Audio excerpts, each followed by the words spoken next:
I enjoy it, and I made a lot of lifelong friends through the TA. It sounded exciting, so I did a look and see weekend and didn't look back. If you are determined to serve as an officer in the Royal Engineers, but are unable to make a full-time commitment, you should consider joining the Territorial Army. The TA offers many of the opportunities enjoyed by the regular army. All the same elements are there in terms of planning and problem solving and management of teams and coordination of resources. You'll be paid for all the training you attend. You'll also qualify for an annual bonus known as a bounty if you meet the required time commitment and pass your mandatory tests. The Corps, or Royal Engineers, or Sappers as they are known, help the services live, move and fight all over the world in a variety of environments. Done training exercises in Cyprus, Germany, France, operational tours in Iraq and Afghanistan. Many of those places I probably wouldn't have gone to had I not had the opportunity through the TA.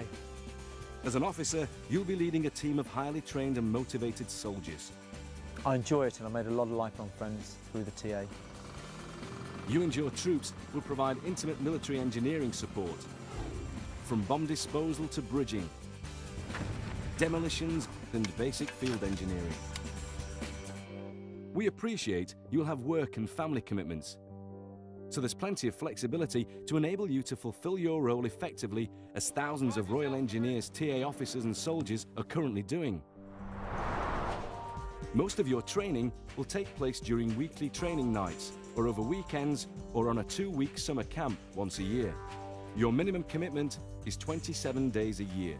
A 2-week course, they tend to pack a lot into it, so they get their pound of flesh out of you, and it's fairly long days. There are several different ways of becoming a TA officer.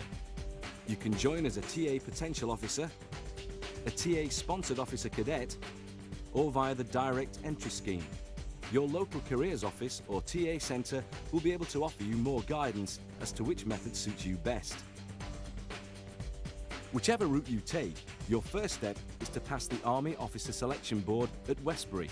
Once selected, you'll complete a number of bite-sized modules tailored to fit around your day job.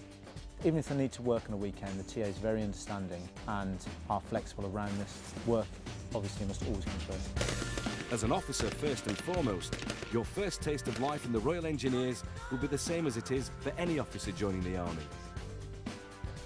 Your training will begin with a series of weekends teaching you some basic soldiering skills, such as drill, weapon handling and first aid.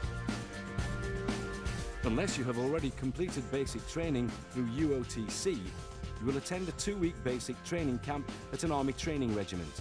Here, you'll learn how to shoot weapons. You'll be taught fieldcraft, navigation and other basic combat skills.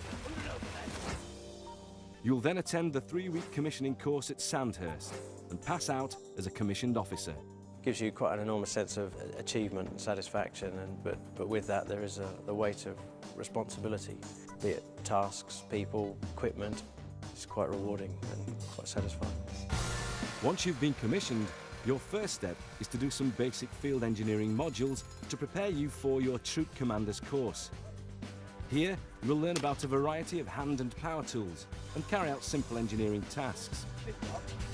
The Troop Commander's course is a 2-week course run at Minley in Hampshire.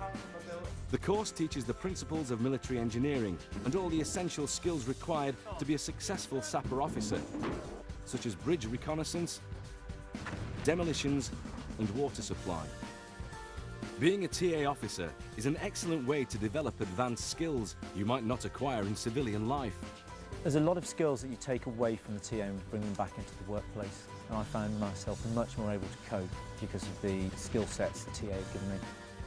On completion of the course, you return to your unit and continue to develop your engineering skills depending on the role of your specific regiment. Fully prepared to take on the challenges of a second life as an officer in the Royal Engineers.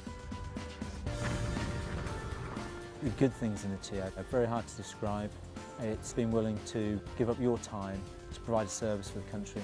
It's hard work, but it's quite rewarding at the end of it, quite satisfying.